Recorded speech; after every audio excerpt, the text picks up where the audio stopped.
Hello and welcome to episode 48 of the BTF Podcast. That's the number one podcast for people who probably should talk about something other than football. Today is the 27th of June and I'm joined by a full house today of my co-host Greg. I've also got John and Levi, but Greg, how are you first? How are you doing? Yeah, all good. Trying to ignore Twitter and ignore the football for the moment. But apart from that, doing all good. John, how are you getting on, mate? Yeah, not too bad. Not going as far as ignoring it, but definitely not embracing it. But only because we're going to have to embrace it now. So I thought I'd have a famine then feast, type of thing, because we got our resident Liverpool supporter, Levi. You must be over the moon. All I'm saying is I'm having I've had a great couple of days. Obviously, I watched the Chelsea Man City game and that was brilliant. I was almost expecting it to be an anticlimax when we won the league, because almost the break had been a bit, it's taken a gloss off it a little bit. But honestly, watching that City game and then having it confirmed as this is actually going to be the moment where we're crowned champions after 30 years, that was a really, really good feeling. Really good feeling, and definitely one an anticlimax. So you're going to have to deal with me banging on about it for a little while, because a lot of people wait 30 years. You don't wait 30 years just to stop talking about it. Oh, and just thought I'd add as well, Liverpool are now the most successful team in England again. Yeah, I mean that's an interesting one. We'll talk about this a lot during the show today. But I mean they've got what, 19 titles, but is Man United got the same? I'm not too sure, but yeah, no. I think Man United got 20. All right, John, that's a bit boring. I know, I'm joking. Just the silence. Teasing you. No. In terms of trophies overall, Liverpool, who's got the most trophies overall? Is it Liverpool? Like, yeah, all 45. In, I think is it 45? Someone's got 48. Isn't that Liverpool?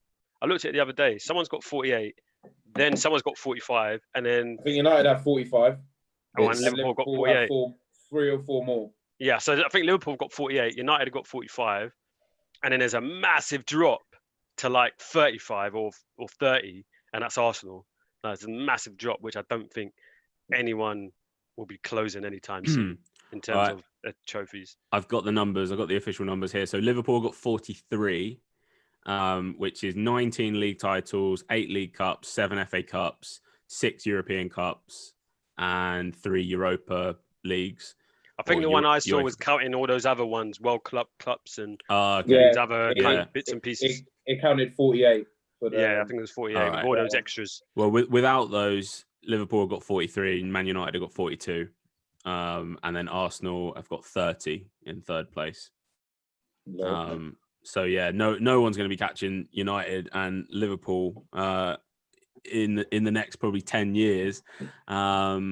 The question is, will Liverpool be opening up a gap there between themselves and Man United? We don't know. I mean, United play today against Norwich in the FA Cup, so United could be adding another trophy this season still, perhaps in the FA Cup. Let's quickly talk about non-football related topics, as we do like to try and do that here on the Back to Football podcast. We try and go back to football, as our name suggests. And there's one obvious topic, something that's happening next week, July the 4th. Pubs are reopening. Now, what does this mean for you, Greg? Will you be down there ordering your cider and black on day one? Cider and black. Do I strike you as a cider and black man? No, I won't. I won't be at the pubs. I'm going to wait until I'm going to let everyone else sort themselves out, see what happens, and then because the thing is, I want to go back to pubs. I want a night out with my mates and stuff, but as it was, and I don't think it's going to be as it was for a while. I mean, I don't want to be down there signing in, having maximum of 3 pints with a perspex window between us. That's not an enjoyable night for anyone. And I think that tension is going to be so high with everyone. You're going to have people that are really looking forward to having a night out and people that are out but really nervous and anxious. And I think if the two clash, it is high emotions either way. So I'm perfectly fine with a crate of beers in my little office here, and I'll let everyone else sort themselves out. What about you, Levi? You rushing off to the pubs and bars? No. I think we're quite boring actually here. I've never really been a pub type of person anyway. So I'll just do what I do anyway. Just chill, watch the football. But the pub never really takes my fancy anyway. But on the topic of everyone rushing out, it's not even going to be enjoyable surely on the first day when there's like hundreds of thousands of people cramming out every bar. You have to wait 10 minutes. You have to wait like an hour before you actually can get any drink. So if I was excited to be rushing off, I'll probably hold my horses, wait for the initial rush to clear, and then go to it at a time when it's actually enjoyable. John? Yeah, just to echo what the guys say, really, not going to be rushing out to the pubs. Let the guinea pigs go out first and see how they react to the World War Z scenes, and then we'll just take it from there. Really, I think I'll probably be going down the road of a lot of garden stuff. Obviously, got a garden. Lucky enough to have a garden in this situation, and yeah, there'll be probably a lot of barbecues and people coming over and keeping that 1 meter distance, and stuff like that. But yeah, I won't be hitting up any pubs anytime soon. Fair enough. How have you been with obviously you treat the first few months of lockdown very, very seriously. You were not going out at all. Have you started venturing out at all yet? No, not really. Still doing the similar sort of stuff. I went to the missus' grandparents for a little bit of a garden picnic type thing a couple of weeks ago, and then they came here the other week. But apart from that, the usual going for a walk here and there. I've gone into a few shops here and there, but only in like non-busy times, masked up, even though obviously they say that doesn't really do anything. Yeah, not regularly. Yeah, not too much change. There's a lot of people, and it's kind of like, the government or Boris will say, oh, in a week's time you can do this, and I think everyone's just like green light, bing, like, straight. I'm going to head down to the beach and just, start acting as if nothing's happened. I'm not of that mindset. Just like the rest of you guys, just going to wait and see. Obviously, working from home at the moment, so there's no need to commute in. And yeah, just enjoying being at home, trying to keep busy and do a lot of home improvements. Anyone needs any petting and decorating done, give me a shout. Might start my own business soon because, I've been very busy with the old painting and decorating. This week's been mental in terms of, you mentioned about the beaches there. I live by the seaside and I go out on a bike ride along the coast. Bear in mind, probably about 5:30, 6 in the evening. Like, any personal best go out of the window because you can't get around people. You Bradley Wiggins. Full, yeah, exactly right. Toward Clacton. The beaches are packed, the promenades, no one moves out of your way, and it's mental. You'd think that it's busier than it normally is, which is weird. It's never normally that busy, but it feels like now everyone's sort of rebelling almost against it. It's crazy.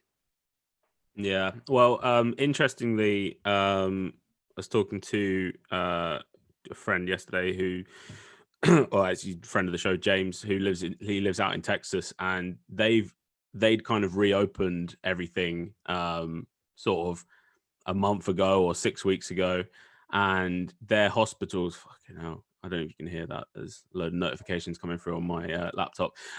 They'd reopened everything about sort of 6 weeks ago, and now their hospitals are getting like smashed by coronavirus cases again. So they've had to kind of like halt the reopenings, and restaurants have had to go back down to sort of 50%. And yeah, I just hope that we don't get the same thing happening here. I mean, I think he said that they were getting like over 5,000 new cases of coronavirus a day at the moment in Texas alone. Yeah. I think 40,000 in total the other day, wasn't there? Yeah, which is, I mean, it's not over. And like you say, all these people just down on the beaches and living their best life and sort of saying, "Oh well, I don't know anyone that's ever had coronavirus, so why should I limit my life because of that?" You know, you're not probably going to be saying that if you end up in a tricky situation with it. So yeah, I'm still in the same boat as pretty much all of you as well. I'm not going to be rushing down to a pub.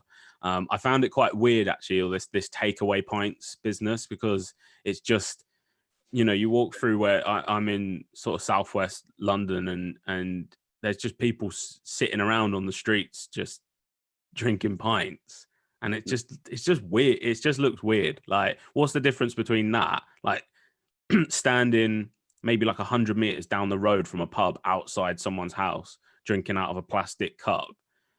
What's the difference between that and going to Tesco's and getting a 4-pack of you know, Stella Artois or whatever, or Kronenberg, and going home and drink it in your living room and watch Soccer Saturday or whatever, or watch the BTF podcast on YouTube? You know, you got to prioritize things. And I think there's some people are addicted to going to the pub.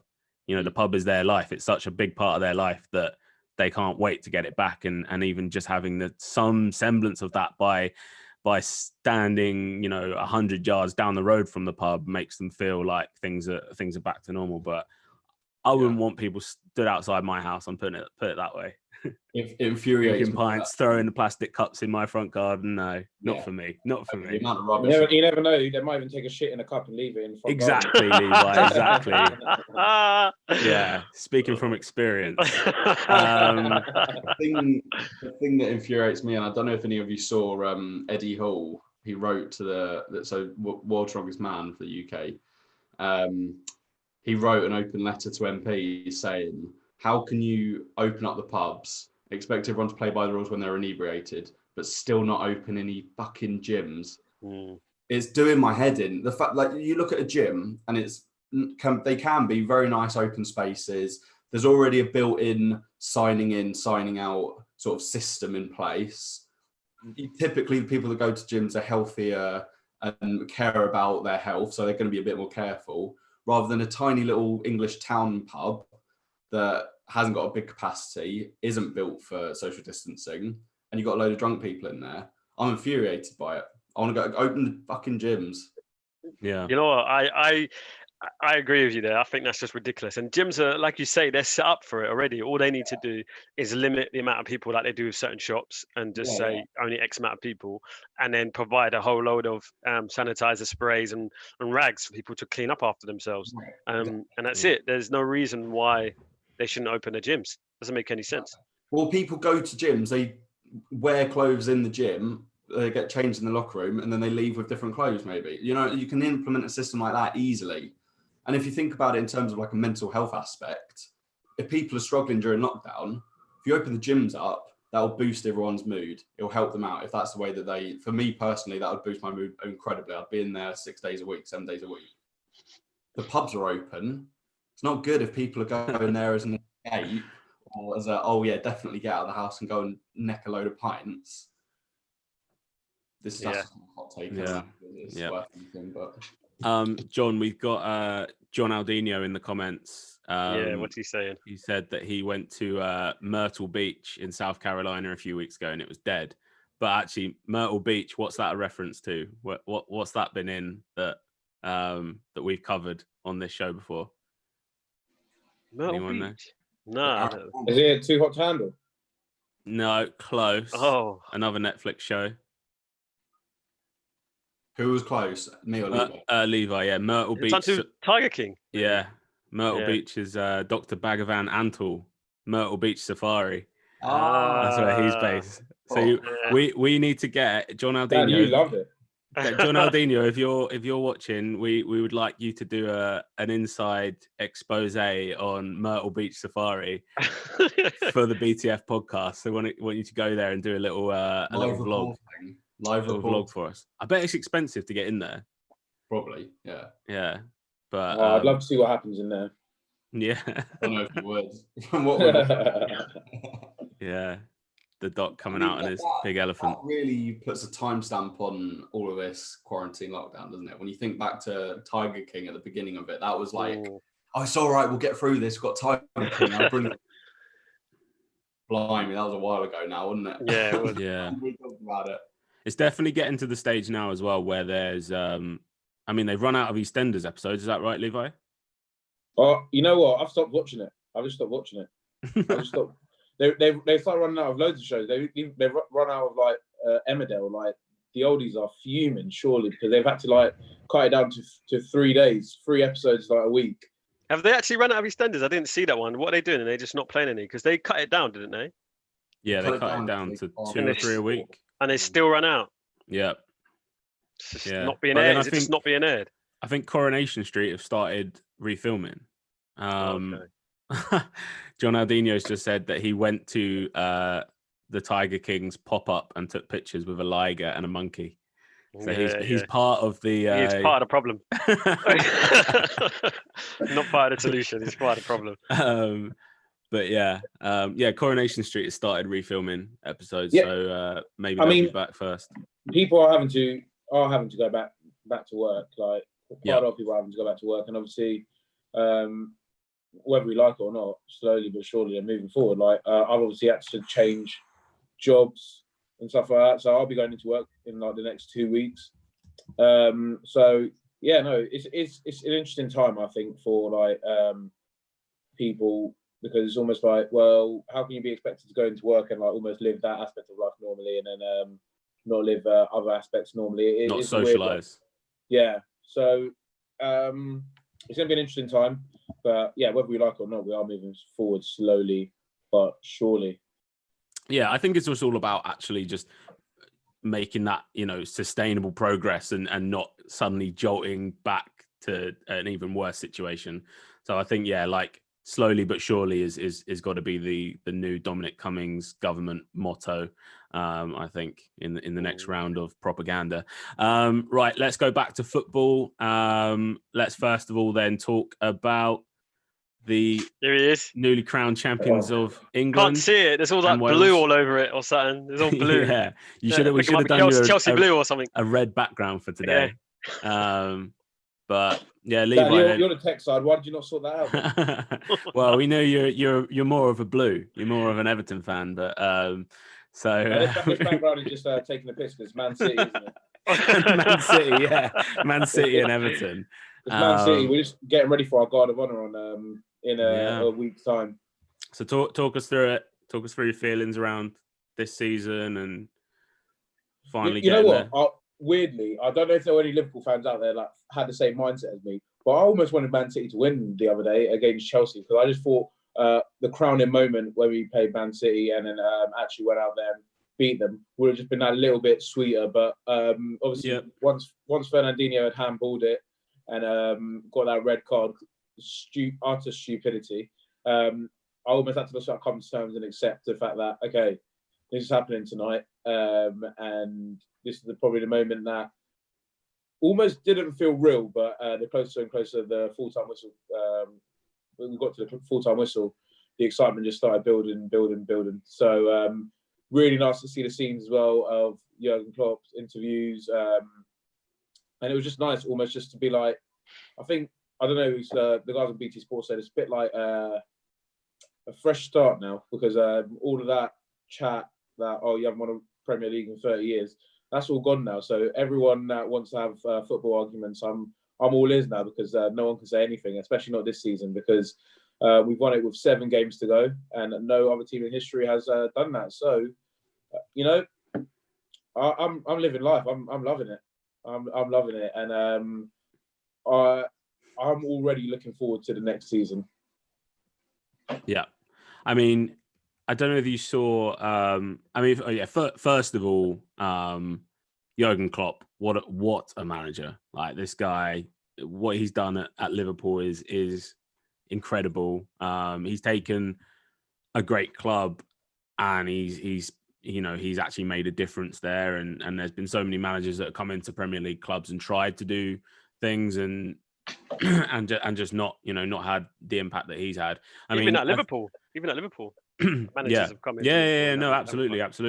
I think it was 2 seasons ago that Man City, I think probably in Pep's first season or second season, City were 25 points ahead of Liverpool at that point at the end of the season.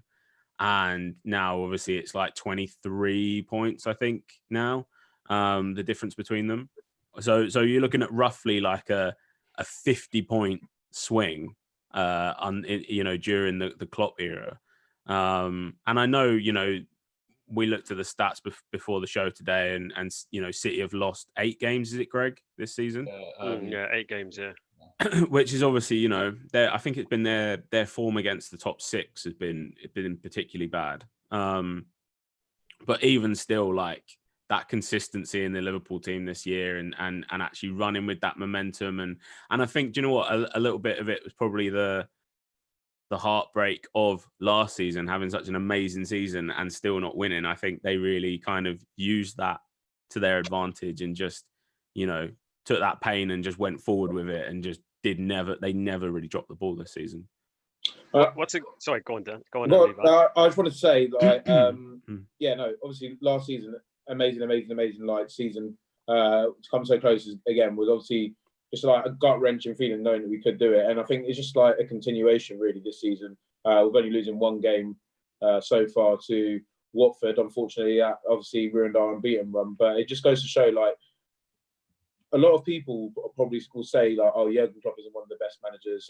But I think for Liverpool, he is one of the best managers, whether we can debate that or not. He's just slipped in almost a perfect fit. And he's been at the club for 4 years, 4 and a bit years after joining in 2015. And obviously his whole mantra was to turn Liverpool fans from doubters almost to believers. And I think, although it's not like the massive trophy haul that everyone's probably going to say, oh yeah, but you've only won 2 trophies in 4 years, it is the manner in which we're playing, the manner in which the club's going about things, winning the Champions League after being in the final for 2 consecutive years, and then ultimately again winning the Premier League. It just seems like now we're almost ticking a little bit where we've got the Champions League, now we've got the Premier League, so people expect us to do well, and I think that's a really, really good position to be in going forward, because I just think if we reinforce and strengthen with like just 1 or 2 additions to just increase our squad depth,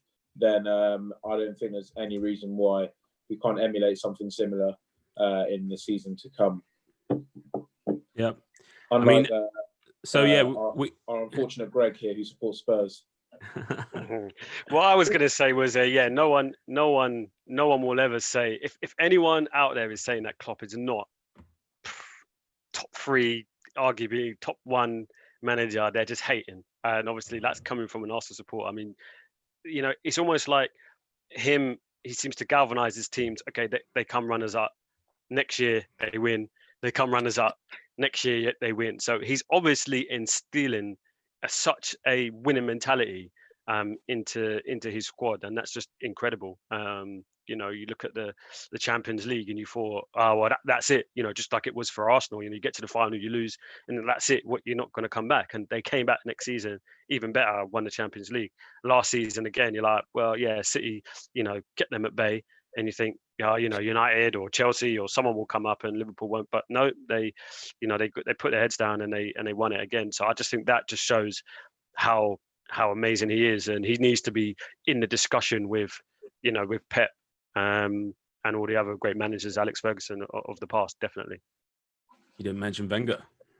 I should have, but I didn't want anyone to say I was biased. But yeah, you have to mention Wenger. Yeah. I think setting that record as well of winning it with 7 games to go. I mean, yeah, that's obviously, we'll until we win something again, we'll be banging on forever about the unbeaten run, and it was an amazing team. You can't argue that. But to set that record, winning it with 7 games to go is incredible. I think the record up before that was 5. Well, I think United, City, Chelsea, whoever. I think there's a couple of them. They've done it with 5. And so they've done that with 7, and I think that's, even with all this coronavirus and everything coming back, it was easy kind of for them to maybe come back and maybe just take their foot off the gas and stuff. But no, they kept it well on City's necks and they deserve it. What a team that they've been this year, 100%, over the last few years. I just probably really quickly wanted to, ask the question of everyone. if we are starting to look forward to obviously next season, now this one's wrapped up and in the bag, who do we see as Liverpool's main threats, I guess, to retaining the trophy? Greg, let's go with you first on this.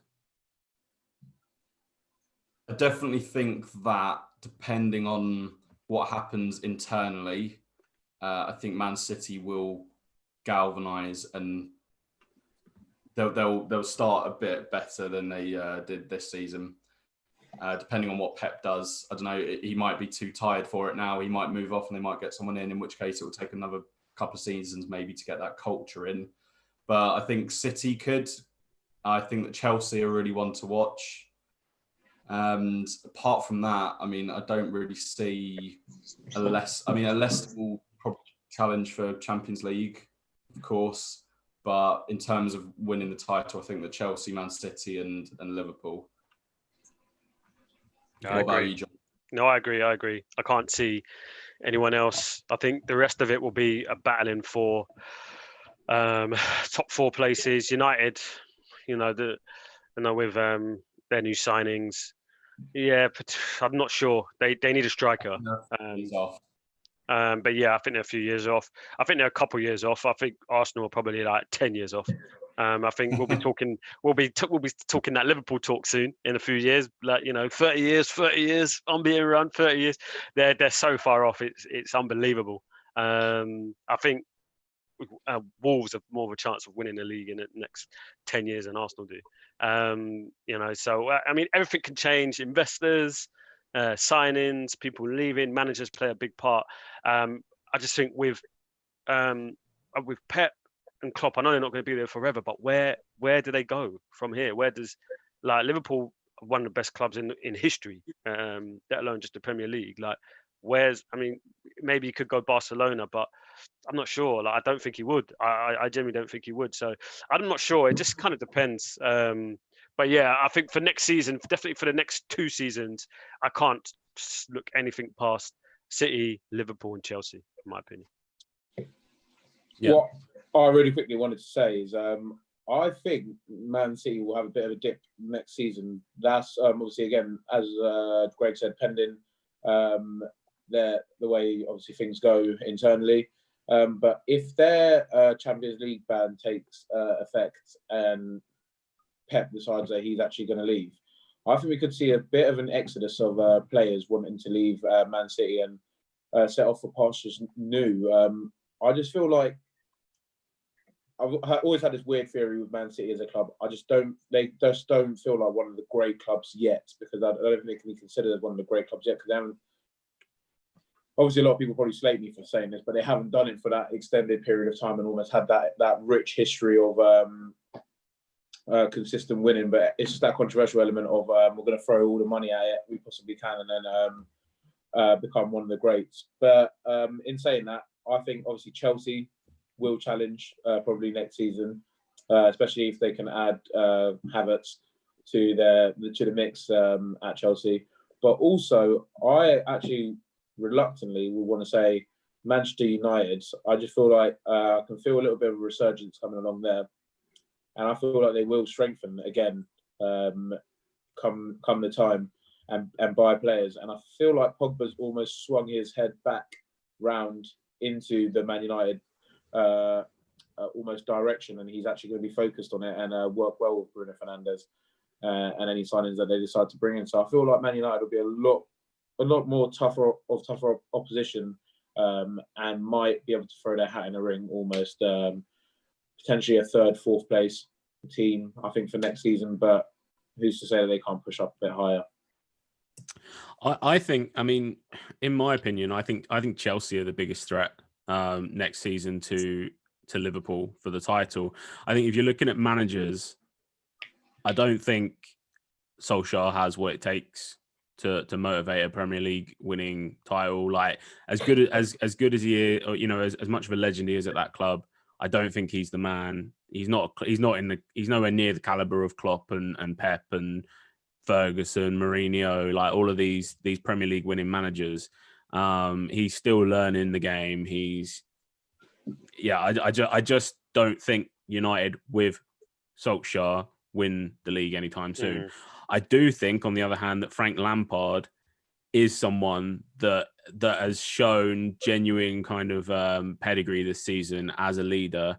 He's obviously top scoring midfielder of all time as well in the Premier League. He's a smart guy. He loves his club. He's loved by his club, and he's loved by the owner of his club. And I think that's why you're seeing Abramovich giving out these blank checks to pay Timo Werner £270,000 a week and give him an 11 million euro signing on fee.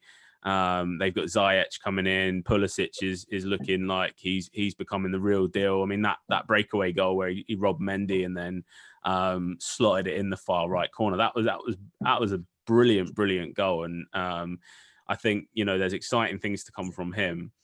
And like you say, I think Guardiola's probably got one eye on the door right now, and exiting Man City, and particularly, like Levi said, if this Champions League ban comes into place, what reason does he have really to stay there?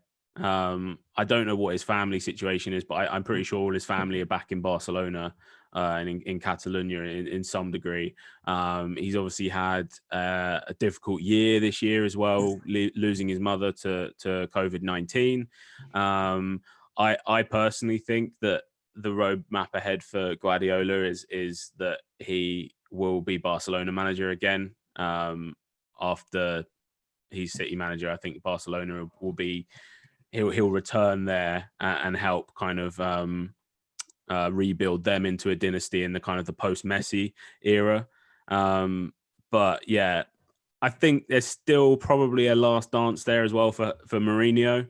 And it really, if you look at Lampard versus Mourinho, Mourinho's working with Daniel Levy, who's got like the tightest purse strings in the whole Premier League, whereas Lampard is literally working with Abramovich, who just doesn't give a shit really when it comes to spending money, because he's got a proven track record of you spend money, you win titles. And it does seem like Abramovich kind of values titles a bit more than maybe the business side of Chelsea.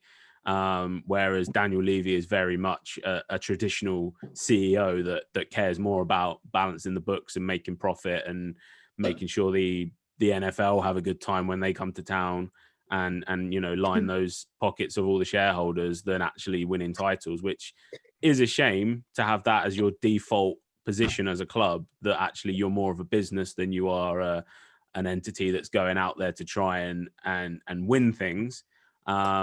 And I don't know. I don't see that changing anytime soon, really, under Levy. And I think you got so close to success with Pochettino. I don't know how you rebuild that. And Mourinho's this. He's not exactly a long stay guy, is he? He's a classic. 2 years in, cause some trouble, get out, get a big payout, bye on to the next one. So. Yeah, I really think Chelsea next year are the biggest threat. And like you say, it's a good point, Levi, about Pogba kind of settling in a little bit more. And is really exciting to see him linking up with Bruno Fernandes. And once you actually give Pogba some assets around him, obviously when he was at Juventus, he was in a midfield with Pirlo and what other players did he have? Was Dybala there? I think Dybala maybe joined just after Pogba. Maybe Pjanic. I'm not sure. Actually, is there Pjanic is going to Barcelona, I think. Has that deal been done this week? Pjanic in a trade deal for Arthur. I'm not sure if that's been done yet. I heard it was 72 million for Arthur. I didn't hear anything about Pjanic. Yeah, let's talk about Arsenal, John. How you feel? Why are we doing that? How you feeling about the restart to the season, or the restart to the end of the season for Arsenal? In particular, David Luiz. Oh God, we continued as it was before, really. Inconsistency, and yeah, just horrible football. You look over say look over the road, but I mean, yeah, you look over the road. Spurs are playing better football than Arsenal, which was something that I thought I would never see in my lifetime. The football that City and Liverpool and Chelsea are playing, and I look at Arsenal, and I haven't watched a lot of Arsenal games this season. I think I've probably watched like 10. And they've all been shocking. Even the ones that we've won, just shocking games of football, accidental goals. Like I haven't really seen us cut teams open very rarely and look really fluid without any mistakes, without the opposition looking like, inches they could have won the game. And Arsenal have won that game 2-0, but really they've won it by inches. The team have hit the post 4 times, the opposition, and stuff. So we just look bereft of ideas. Midfield is awful. I think the front line is good. Obviously, it ain't no, Firmino, Salah, and Mane, but the front line is good. When you look at Pepe, you look at what he's done at Lille, you look at Aubameyang, what he's done at Dortmund, and what he's been doing at Arsenal, and Martinelli and Lacazette. There's some good players, but behind them is rotten. David Luiz, I don't know how he's got another contract. It just goes to show that COVID really hit everyone hard. But on the other side of it, there must be money somewhere. I think for me, the midfield is the worst. Like I think, how many chances has Guendouzi, Xhaka, and Torreira created? And we've got Ozil, consistent assist and creator on the bench or not in the squad.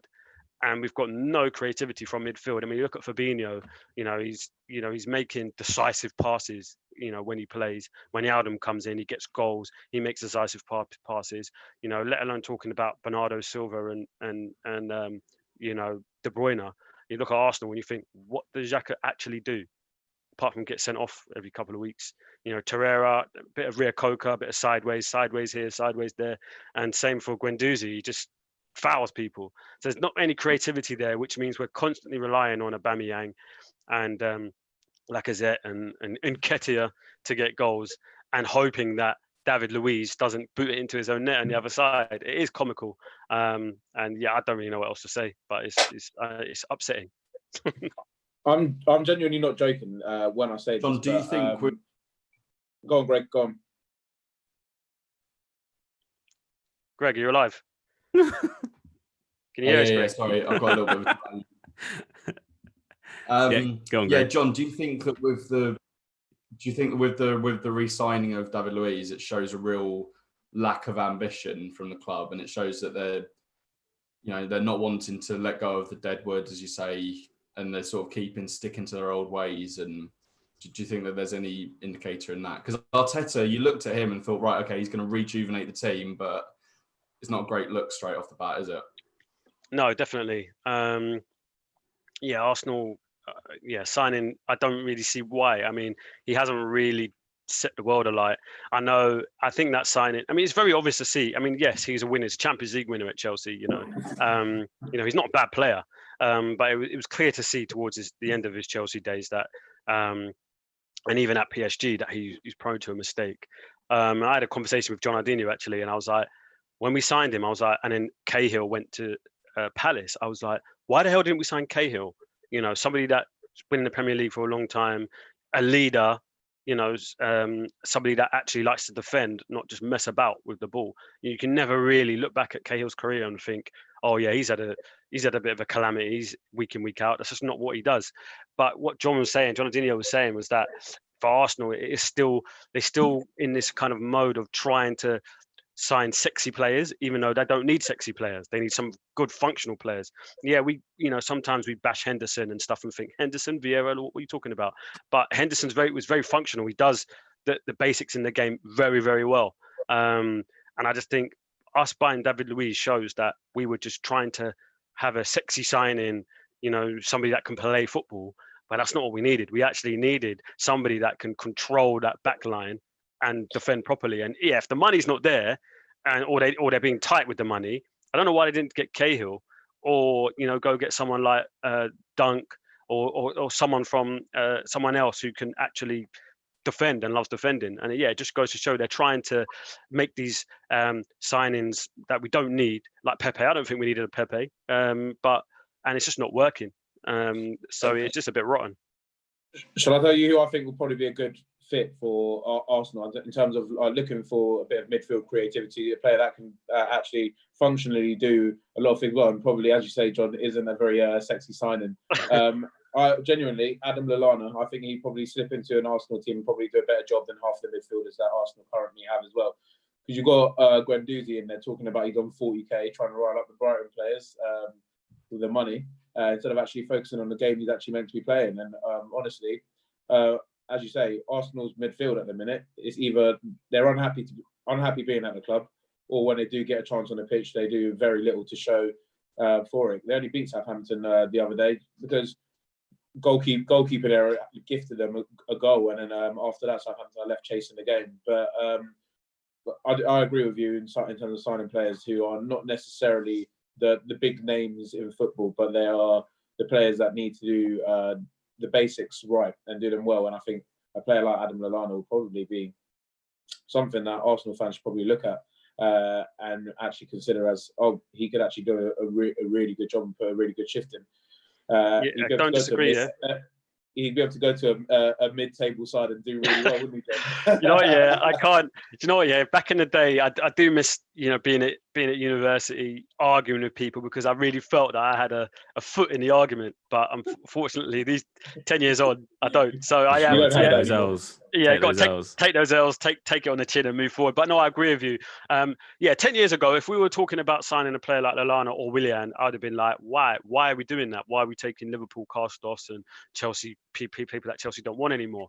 But now I'm looking at it like a mid-table team and say, yeah, please give us Lallana, give us Willian, and see if they can help, get us into the top 5, let alone top 4. Get us into that Europa League place, because Guendouzi, Torreira, Xhaka, I can't remember their bloody names. They wouldn't even put them on my top. None of those guys. I just think, I wouldn't sniff my nose up at a Lallana or a Willian for sure. And I would definitely try and get a couple of those defenders from, a Brighton or even a Villa, like Tyrone Mings. I was watching the Villa game the other day, and although they are down the bottom end of the table, you look at someone like Tyrone Mings, he's a quality defender. Like, if that was our signings in the summer, Tyrone Mings, Adam Lallana, and Willian, as an Arsenal supporter, I'd be happy, and that just shows the state of affairs at Arsenal. I think one of the most underrated centre-backs in the Premier League is Connor Cody at Wolves. Obviously, that game is about to kick off right now. Players thought they were taking a knee. Yeah, I got it. But yeah, Cody's one of only, I got some stats here. One of only 16 players this season that have played every minute of all 31 games so far. Some other players on that list: Declan Rice, Harry Maguire, Ben Mee, a lot of goalkeepers, and Liverpool. Guess which Liverpool player's on there? There's only one Liverpool player in that list. Who's going to guess it? You can guess it, Levi. I'm going to guess it. I'm going to say Henderson? Virgil van Dijk. Yeah, Virgil van Dijk has played every minute this season for Liverpool. I was going to look at a few random miscellaneous stats. So the most yellow cards this season. Can anyone put in a guess for a player that might be in the top 10 of the most yellow cards in the Premier League this season? David Luiz? David Luiz he might be on the red card list. He's not in the top 10. The highest ranked Arsenal player is Granit Xhaka, who has 7 yellows this season. I don't know if you'll get the top 2 players. It's a Bournemouth player and a Wolves player. Is Saiss on there? Yes, Romain Saiss is. He's the top. He's got 11 yellow cards this season, and he's joint with a Bournemouth player, Colombian Bournemouth player. Would you get that? Is it Jefferson Lerma? It is Jefferson Lerma. I'm impressed with that. That's good knowledge from you two. Greg, you got to step up, mate. Which former Tottenham player, now playing at another London club, has the most fouls in the Premier League this season? So I'm dyslexic, man. Repeat that. So this guy used to play for Spurs. Yeah. He's now at another London club, debatably London club, but it is a London club. That's a bit of a clue. And he's got the most fouls in the Premier League this season. All right, so I'm guessing it's going to be is it? I don't know, Watford. Yeah, it's a Watford player. It is Etienne Capoue. Well done. 50 fouls this season. He's tied for the most fouls with Jordan Ayew, who also has 50 for Crystal Palace. Granit Xhaka up there again in fourth place with 47 fouls. I think this is going to be an easy one. He's in the lead by 80. Oh God, 80 crosses. Who's had the most crosses in the league this year? With 327. Yeah. Trent Alexander-Arnold. Any guesses who the next in that list is? Henderson. Robertson. Sorry. No, he's not. He's not a Liverpool player. He's on the runners-up for the Premier League this year. It's De Bruyne. Kevin De Bruyne, yeah, he has 250. I mean, that's quite an incredible stat about Trent. His free kick this week was insane. That was sweet. If only he was taking free kicks like that for England this summer at European Championship, would have been amazing. Today is actually the anniversary of the 10-year anniversary of Frank Lampard's disallowed goal against Germany in the 2010 World Cup. Wow. Yeah. I mean, that would have changed everything. That would have changed everything. That if that had gone in, they're going in at half time, coming back from being 2-0 down. I think they win that game. I really do. I think they go into half time and they think, and Germany's mindset is, I mean, I know they've got strong mindsets, but they're thinking, wow, like this team's really coming on, and it's they're catching up. It's 2-2. But they go in 2-1 up and they just cruise the second half. Such a shame. Yeah. No, I think as well, De Bruyne wanted to be outdone. He thought he'd show up with a free kick of his own to rival Trent. So I think that deserved an honourable mention just because of how good that free kick actually was. That's class. Just looking at these statistics here still, a player that gets a lot of hype, but people kind of have varying views on him, Declan Rice, okay. I'm looking at interceptions in the league this year. Declan Rice is second in the league behind Wilfred Ndidi. He's got 65 interceptions versus Ndidi's 71 at the top. Tackles won in the Premier League this season. Declan Rice is top of that list. He's got 75 tackles. Next best is Ricardo Pereira with 68. So he's way out in the lead on that. And also the number of loose balls recovered by players in the Premier League this season. Declan Rice is in 8th place on that list as well with 363 balls recovered. Top of that list is Pierre Højbjerg, which is kind of no surprise. He plays slightly more of a kind of cleanup role, doesn't he, in that Southampton team. That's pretty impressive, I must admit. I mean, a lot of people say that Declan Rice is overrated, and maybe he's doing a lot of these jobs that people don't really, they're not the sexy roles in football. They're not the highlight reels on. What's going on today?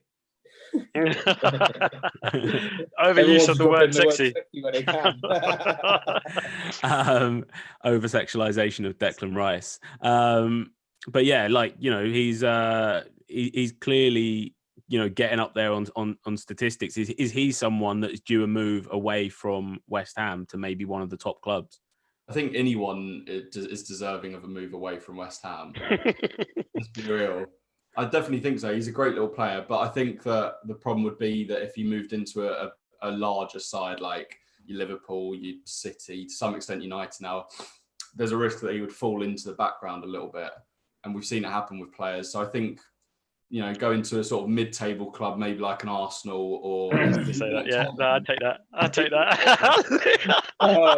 No, do you know what? I was thinking that I was about to jump in and say that for you. No, he definitely wouldn't go fall into the background at Arsenal with Guendouzi. And I don't think that was even like a slight on Arsenal, because I think he would fit in and help out a bit. But if he went to a team where he's competing each week against Pogba, De Bruyne, Henderson, all of these players, I think he would slip into. It'd be brilliant learning for him, but he needs to be somewhere where he is a central role, because as we see with West Ham, look at this. I mean, the stats speak for themselves. You know what? If it just really quickly, as we are talking about Arsenal, I just think half of the Arsenal players are just too comfortable, because obviously Arsenal's depth isn't. I don't think it's that good. Their squad depth isn't that good. It's kids. So, like, players are not competing for roles. They already know their role in the club, and they're just comfortable. And I just think when they start bringing in more players that are actually going to start contesting for them, maybe some players will start coming down a peg or two and actually start working hard for the club, because currently they're not working hard for their club. They're working hard for themselves when they can be bothered, and it's showing, and it's actually showing. It's quite embarrassing as well, because I just think where Arsenal were to where they are now makes them a bit of a laughing stock. And with all due respect, I just think players like Guendouzi shouldn't be talking the most like he is. He should be like starting to fall in line and actually work hard and graft for like a young player should. And I think throwing in the likes of Declan Rice will make him take a step back and be like, okay, cool, I'm actually dispensable, because in reality, Guendouzi is really not that good. He's not. If anyone's overrated, it's him. Go on, Greg. No, go on, Greg. There's a really good youth project at Arsenal. You've got Maitland-Niles, you've got that Eddie Keita. Yeah. Reece Nelson. That's the name I couldn't think of earlier. Reece Nelson.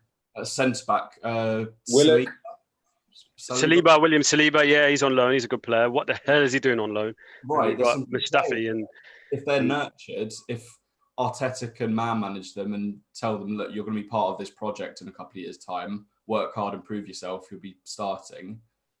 There's a really good project underneath there.